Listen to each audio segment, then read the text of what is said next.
So, bound to be a very long video, but I wanted to, for one, update the software system on the Trailblazer because I just seen that a new software update came out. Right now is the very start of 2023, and if I remember right, this update said it came out like May of 22 or whatever. I've done a couple software updates on this thing. Yeah, so wanted to update the software and talk about my experience with this thing so far, because it's been just over 3 years as of this point, and like 580 whatever hours on it. But when I first got the welder, I was very disappointed with the arc start in the wire setting, like with the suitcase hooked up. Like, you'd have the suitcase hooked up and go to pull the trigger, and it's like it only had fucking, I don't know, 5 volts at the wire or something, and just kind of like would stub the wire into the piece of material, and it was kind of an awful experience. And I noticed if you ran the welder at full throttle that it wouldn't do that. One of the very first updates that came out for this thing, I don't remember which one it was actually to correct that issue. And so now it will start the arc. Fuck. Turn the heater off. Alright, kind of forgot where I was, but now with a couple updates, and like I said, I think it was one of the very first updates, now the arc starts very nicely with the engine at idle wire welding. Gouging or stick or TIG or whatever has always been great. I've never had anything to complain about with that. I've heard from a couple other people who have the 325 Trailblazers that they were having the same issue when wire welding, and from the couple people that I talked to, they were still on the original software system, and they have not updated their welders, and I hope that they do, and they'll probably like their welder a whole lot more than they do right now, because the guy's kind of bitching about his welder right now, and it's like, well, that's, you know, why Miller comes out with updates. But anyways, so currently, okay, 582 hours, press and hold, and I'm currently on software 2B. And so, assuming that I did everything correctly here, I should just be able to plug that into the port, turn the ignition on. Oh, crap. Kind of forgot. So, I was going to show here. Well, okay, so this software update says it does a couple other things. One of the things that this software update says that it will do is get rid of the max power, I think they say like nuisance error or whatever it is. So if you got the welder running and you're running balls out, and as much as it can do, like, you know, say gouging at 300 amps or something like that, it'll display a max power message on the display, and some of my other videos show that. And I called, yeah, this is going to end up being a long video. When I did the air filter modification that I did, I noticed that, for one, the welder ran a lot better with the different air filter, in my opinion anyways. It seemed to have more power and be more responsive. Then again, maybe that's just a placebo effect or whatever. But I was getting the max power codes non-stop, even on shit that should have been, you know, say like starting a fucking angle grinder on the standard outlet, not the XL power outlet. Like, if I had an angle grinder plugged into this outlet, when you squeeze the trigger on the angle grinder, it would say max power on it, when obviously this thing started in an angle grinder is no problem. And you could like look at the throttle linkage, and the throttle linkage would barely move, and it would still throw that fucking code. I tried doing, I forget what it was, throttle position reset or whatever that the fucking, service manual had a procedure laid out in it to do the throttle position reset, and I went through a bunch of things, and I tried fucking with my air filter setup and what have you, like the bracket that I have for the throttle stepper motor. Anyways, it was a pain in the ass, and I couldn't get that max power code to go away. It would just keep fucking coming on. I called Miller. They said that there's no problem necessarily with that code coming on. It was just, you know, that the code was programmed to come on when you were reaching the limits of what the machine can do. But like I said, starting angle grinder is obviously not reaching the limit. But I think the reason that it was coming on so frequently for me is I just screwed, like, something is different with the air filter setup that I have on there now, and that's why it's coming on so much. But I wanted to demonstrate how easily this comes on. So I've got a 110 volt air compressor plugged into the standard outlet, and I'll show the air compressor later. And then once I got the welder running here, I'll just flip the circuit breaker on. I've already started the welder and let it run for a couple of minutes, so it's all nice and warmed up. Because I heard it earlier, the sound of the stepper motor changes when the engine is warmed up. The first 2.5 years that I had this thing, that stepper motor, the buzzing when you first turn the ignition on, a lot of people say that it's the fuel injectors. It's not. It's the stepper motor returning to zero. For the first 2.5 years that I had this thing, that sounded, or the sound didn't change whether it was cold or warmed up, and in the last 6 months or whatever, it sounded funny like that when you flip the ignition on. And I don't know why that is. The welder still works great and everything. I haven't had any issues like with performance or whatever with the welder. It just sounds weird when it's warmed up. But anyways, so fired up, and I'll start the air compressor, and I'll show you what I'm getting here. So I'll let it, you know, rev up, come down, and then, I don't know, 10 seconds or whatever later, I'll flip the circuit breaker to get the compressor going.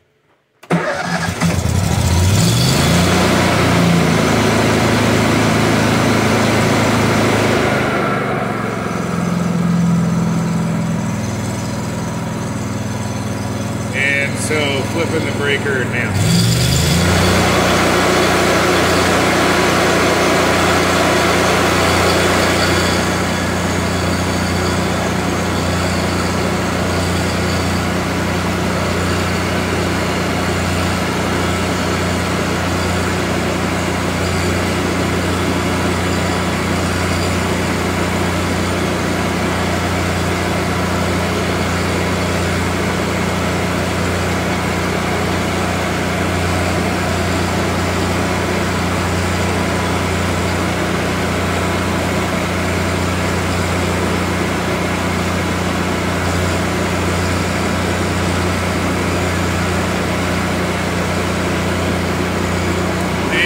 Turn the breaker off.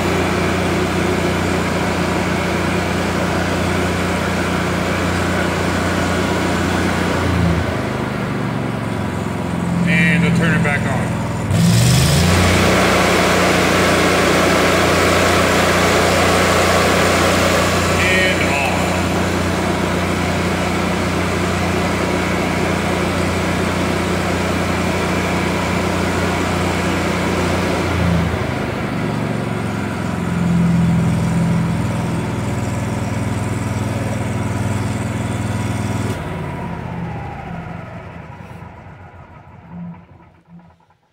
So obviously it shouldn't trip the max power that easily, just starting a little air compressor. But presumably this now is going to take care of that.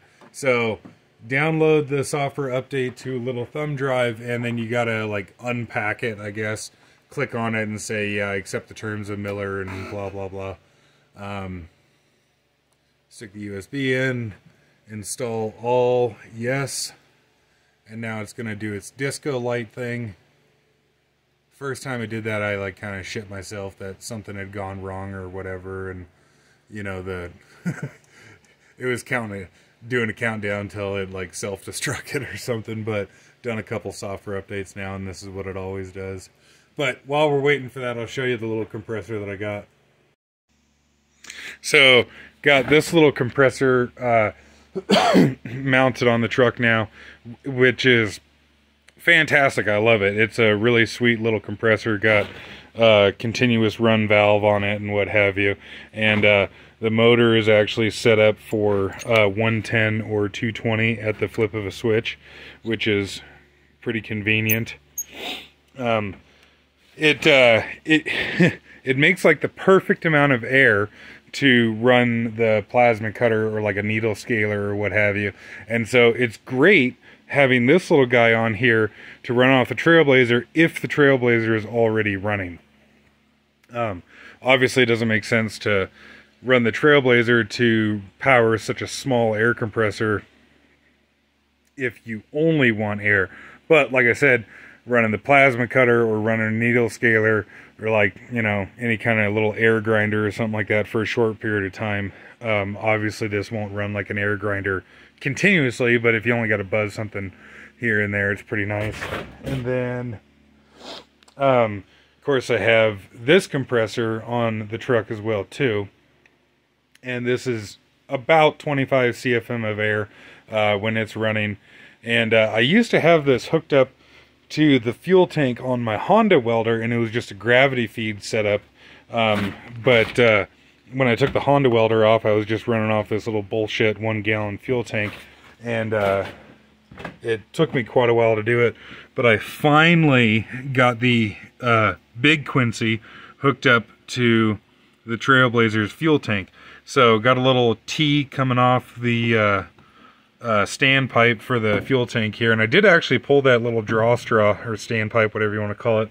I did actually pull that out, and it doesn't have a screen or nothing on the end of it. It's just a like piece of plastic tubing that goes down into the bottom of the tank. And then this fuel line here runs to the Trailblazer, and then this one here got a filter on it and such, and I actually drilled a hole through the bottom of the Trailblazer, and then run the fuel line through the body of the pickup up into the, I got actually those two bolts right there. There's a Facet fuel pump mounted inside of the like body of the air compressor here, and then just got it on a little switch with an indicator light, and then that way the air compressor can run off the Trailblazer fuel tank, because it's a 12 whatever gallon tank versus a little bullshit 1 gallon tank. And it's, you know, that way I only have to worry about filling 1 tank of fuel, not 2. Because that air compressor will burn, if you're running it wide open, I don't know, 1.5 gallons an hour ish. So it doesn't last very long on that factory tank. And the reason I've got the tank still on here, because like I said, it's not the engine's not running off it at the moment, is that if something were to happen to that fuel line, if the fuel line got cut or whatever, then I can easily just, I got a little like vacuum cap on the nipple for the tank there. I could just take this line and just plug it into the factory tank and fill that with fuel and run off this. And then for rust, for the purpose of not wanting the tank to rust, I put some 2-stroke fuel in there. But yeah, so the pump, the fuel pump that's in that air compressor, or that I added to that air compressor, is the same one that the Trailblazer has here. So the Trailblazer's got a Facet pump, and the air compressor now has the identical one. Like I said, I want to talk about some of the problems that I had with this thing, which have not been many. At about 160 hours, that fuel pump there failed. I don't know, I only had the Trailblazer 6 months or something at the time, and I was purposely putting a lot of hours on it when I first got it, because if something was going to fail, I wanted it to fail under warranty. And I could have taken the Trailblazer off the truck and sent it in for warranty and what have you, but I pretty quickly figured out that it was just the little lift pump there and the local parts store had one in stock for like, I don't know, 40 bucks or something. And so was able to just change that out right quick and get back up and going. And I'm assuming that was just like a manufacturer defect in the fuel pump, because typically those things are extremely reliable. But, you know, shit happens. I guess pause this right quick. So if you haven't seen the other videos, this is the air filter setup that I did on it, because in my opinion the factory air filter is dog shit and not intended for use in anything out of laboratory conditions where you have perfectly clean air, not where it's, you know, dusty and shit working out at a job somewhere. Yeah, so here's the stepper motor that controls the throttle, because this one, well, I was going to say because this one is EFI, but I would assume that the carbureted would have that as well too. But anyways, so when this like intake horn here is actually a factory part, like a factory Kohler part, you can see I did have to drill holes in it to change the orientation of it, because the factory setup had the intake going out through like the flywheel side of the engine, and I wanted it coming out over I don't know, the fuel pump side, I guess you would say. So when I did that, I had to switch around I had to go to the different style of crankcase breather line. And then I bumped the record button on the phone. Anyways, I had to rearrange I had to get the crankcase breather line that was intended to use with this air intake elbow here versus the, you know, factory like Chevy 350 style air cleaner that was on here. The problem with that is that, for one, you can see this breather line has got a couple sharp bends in it, and it hooks up to right here. That's the crankcase breather, and I don't know, a little breather housing assembly in the top of the engine there. Anyways, there's a couple sharp bends in this line, and this line is uninsulated. It's just a rubber hose. So I was out on a job running the Trailblazer when it was about 0 degrees Fahrenheit. I don't know what that works out to in Celsius.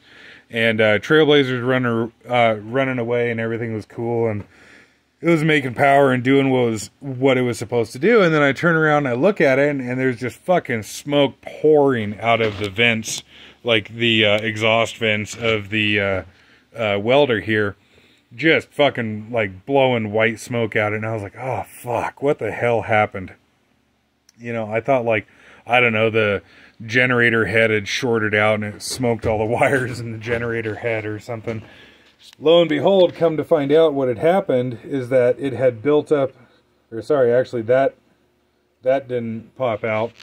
It had built up crankcase pressure and blown the dipstick out of it.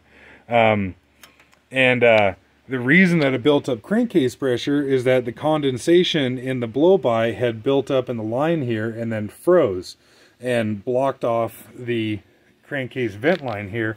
So it was essentially pinching off the crankcase vent and causing the crankcase pressure to build too high. And so my temporary solution for that is that I have left this hose here loose, so that if it happens again, it can just simply blow the line off of the crankcase breather here instead of blowing out the dipstick.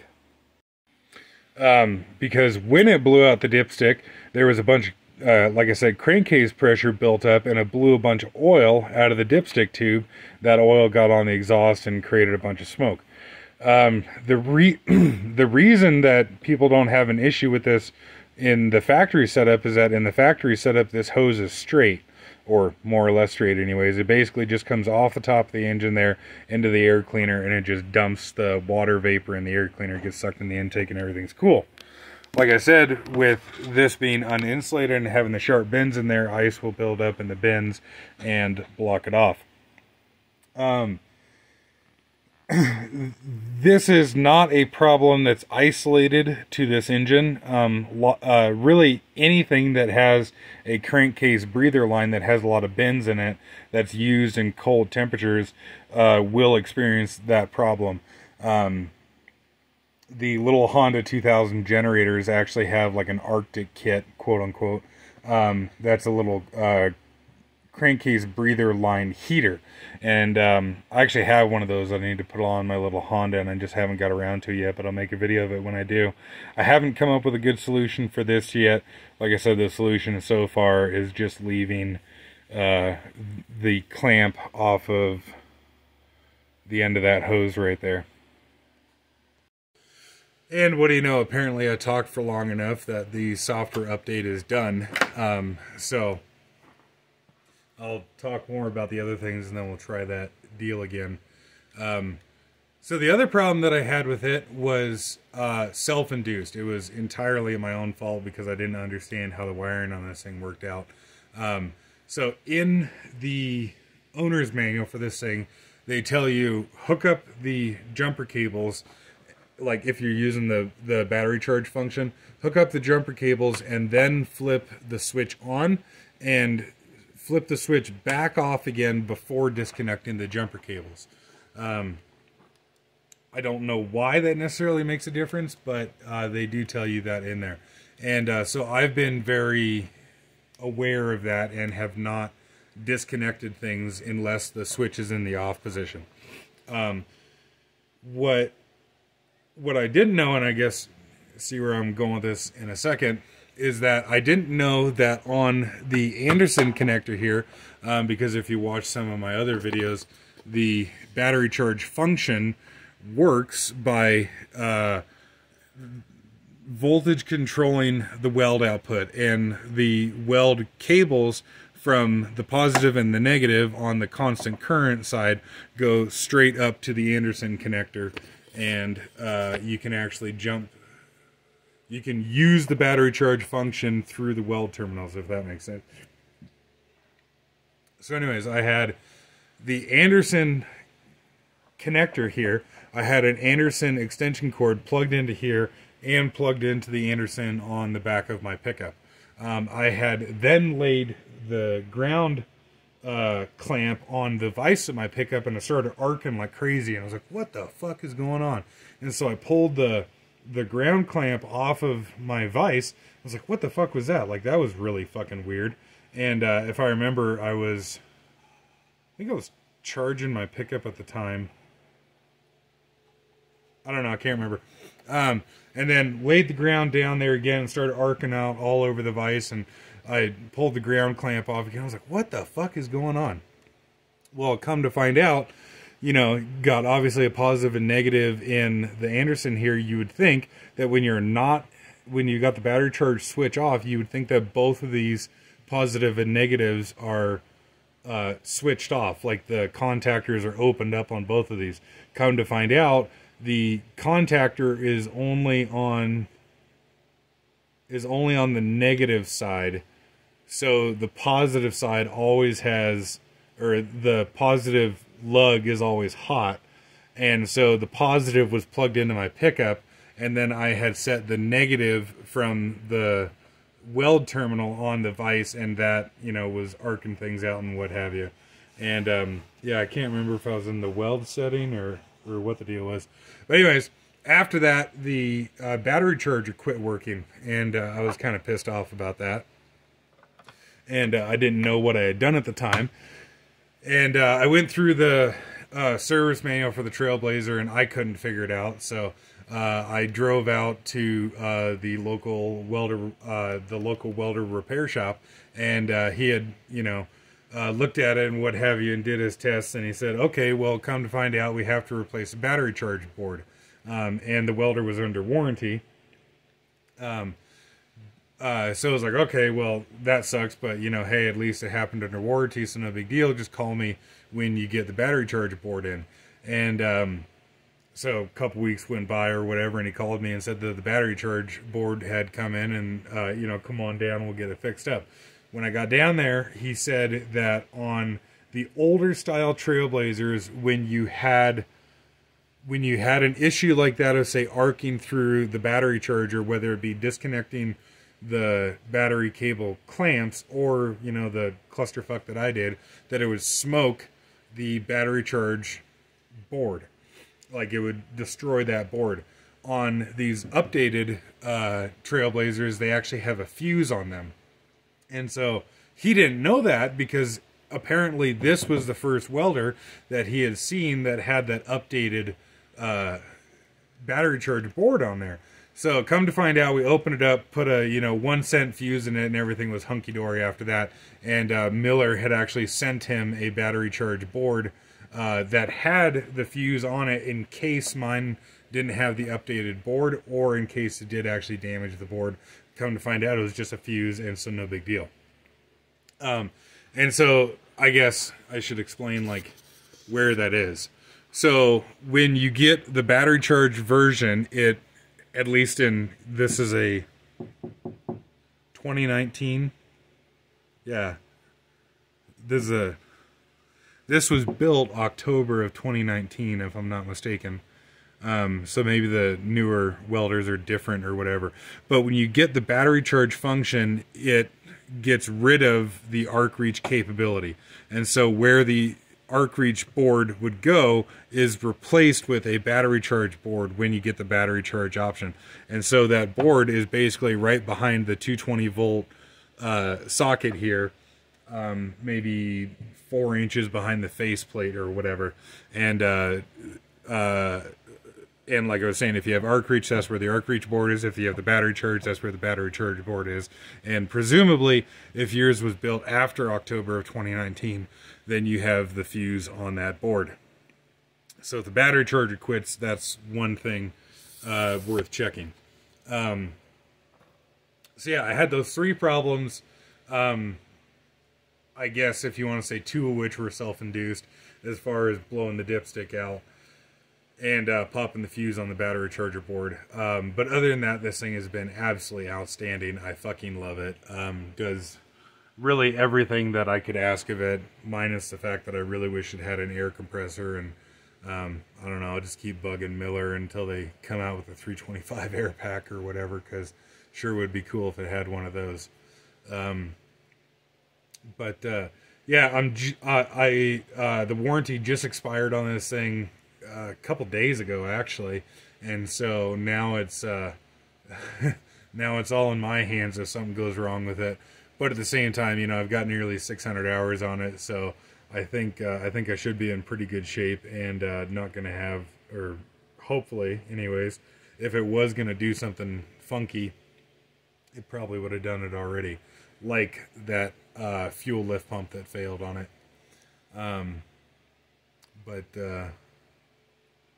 Yeah, rambling on for a while. The video is probably long enough as it is. Let's fire it up and see if that max power deal has gone away.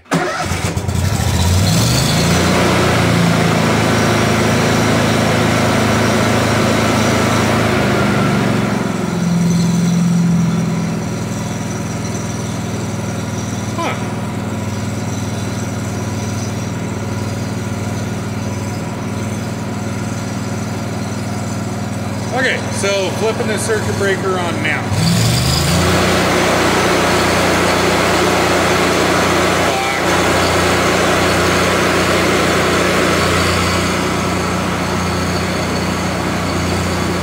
Okay, circuit breaker off.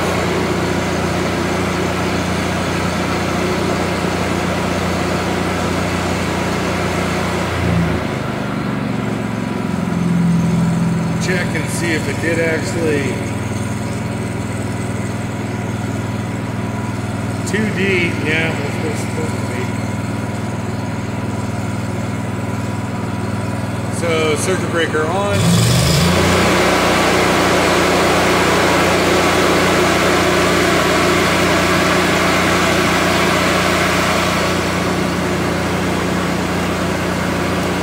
Circuit breaker off.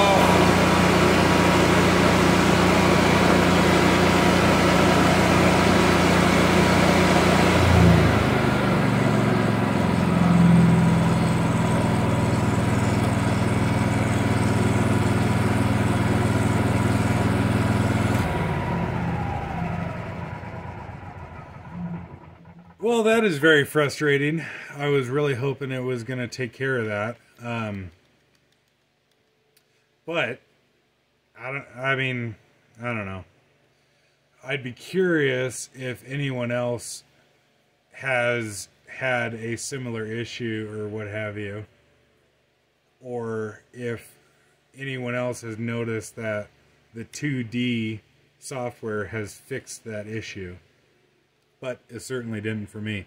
And, you know, it's annoying that the max power comes on when the welder is obviously nowhere near its, you know, power limits. But at the same time, if that's the worst thing that I have to complain about with this thing, I guess we're doing all right. Although, you know, I was hoping that that would solve it. But, and I think that's about all I want to talk about it for the moment anyways. I don't think I really have anything else noteworthy to say. All I've done is change oil in this thing, change spark plugs. I put iridium, yeah, I think I put iridium spark plugs in it at 300 hours, if I remember right. And take the covers off and blow it out and what have you. I think I am actually going to put a battery in it, like replace the battery in this thing.